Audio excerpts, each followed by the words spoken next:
Shalom Lechem, avec vous le pasteur Anani. Dans cette rubrique, nous allons parler de l'argent en 5 minutes.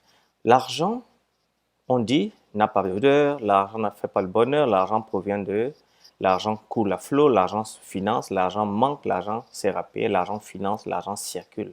C'est quoi l'argent finalement? La Bible dans Ecclésiaste chapitre 10, verset 19 dit, l'argent répond à tout.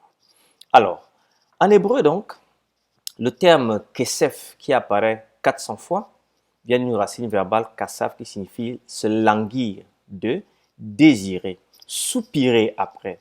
Ça a existé comme un métal avec lequel les gens ont fait des échanges, n'est-ce pas? Ils ont fait des échanges de plusieurs choses, de plusieurs biens. Par exemple, regardez dans Genèse chapitre 24, verset 53, les serviteurs sortis, les objets d'argent, les objets d'or et des vêtements qu'il donna à Rebecca, et il fit aussi des riches présents à son frère et à sa mère. Alors, Deutéronome 14, 25, tu échangeras ta dîme contre de l'argent et tu serreras ton argent dans la main et tu iras au lieu que l'Éternel ton Dieu aura choisi de demeurer. Alors, voyez ici, l'argent, en tant que matériau, pouvait échanger des biens. On appelait ça kele kesef, ornement en argent. Dans Genèse chapitre 24, nous avons lu.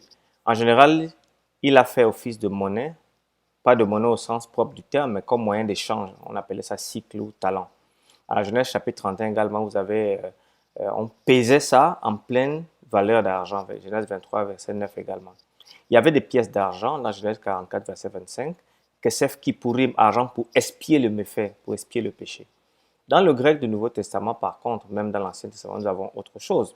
Abraham, d'abord, même Genèse chapitre 23, verset 16, comprit Ephron, et Abraham posa à Ephron l'argent qu'il avait dit en présence des fils, 400 cycles d'argent ayant cours chez le marchand. Vous voyez, donc il y avait cela. Alors, il y a également des textes comme Matthieu 22, verset 19, « Montrez-moi la monnaie avec laquelle on paie le tribut. » Et lui présentait un denier, il lui a demandé de quoi porte l'effigie, l'inscription de César. Il répondit, rendra ça ce qui est à César. Il a répondu, n'exigez rien au-delà de ce que vous avez été, qui avait été ordonné. Alors, argirion, monnaie d'argent, de argrios, métal brillant, 230 fois dans le Nouveau Testament, importé d'Arabie et d'Égypte. Ce métal sert à l'orfèvrerie, au paiement, à la fabrication des monnaies d'après le poids du cycle, au tribut, au capital. Au capital, vous avez, on pouvait faire un capital dans le banquier pour avoir des intérêts. L'argent n'est pas condamnable en soi, mais mal vu à cause du trafic des publicains ou des prédicateurs ambulants et de la convoitise de ceux qui l'aiment. Il n'est pas une valeur estimable, mais également périssable. C'est pour cela que donc, n'exigez rien de là de ce que vous a été ordonné.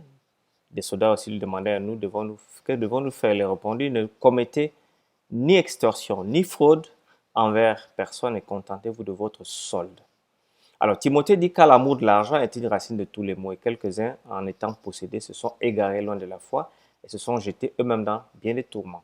Timothée 6, 9 dit, mais ceux qui veulent s'enrichir tombent dans la tentation, dans le piège et dans beaucoup de désirs insensés et pernicieux qui plongent les hommes dans la ruine et la perdition. On fait des repas pour se divertir, le vin rend la vie joyeuse et l'argent répond à tout, dit Ecclésiaste. Alors, il est difficile de décider comment prendre l'Ecclésiaste 10, 19, l'argent répond à tout. Ailleurs, le pain représente les plaisirs légitimes de la vie.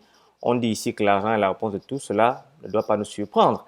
Malgré les avertissements de la Bible, Deutéronome 8, 13, Marc chapitre 10, verset 23 et 1 Timothée 6, 10, l'argent n'est jamais méprisé. Les 4 références de l'argent dans l'Ecclésiaste révèlent que celui-ci savait que c'était d'être riche, il était riche lui-même, que l'argent ne satisfaisait pas entièrement la personne, Ecclésiaste 5, 10, mais qui trouvait que c'était une protection en soi, chapitre 17, verset 12. Et si nous prenons le passage de cette façon, c'est donc une nécessité pratique. Alors, l'application avec l'or, l'argent, le métal, l'argent fait partie des objets précieux que peuvent désirer l'âme. Plus tard, par métonymie, il signifiait argent, Actes chapitre 8, verset 20. Paul fustige l'argent comme la racine de toutes sortes de mots, c'est-à-dire 1 Timothée 6, 10 dit, il est interdit de mettre l'amour en ce dernier. Philaguria, aimer l'argent comme on aimerait une personne. On ne doit pas s'adonner à l'aimer plus qu'il n'en faut, plus qu'il peut détourner le cœur du vrai service de Dieu, puisqu'en partie, il marque le siècle présent.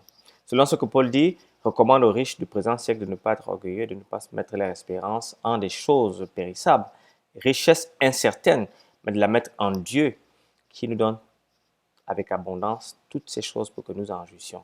Restez connectés. Dimanche, nous allons voir un terme important. Nous allons voir un terme encore important, on appellera ça art. C'est un terme quasi important. Que le Seigneur vous bénisse et vous garde.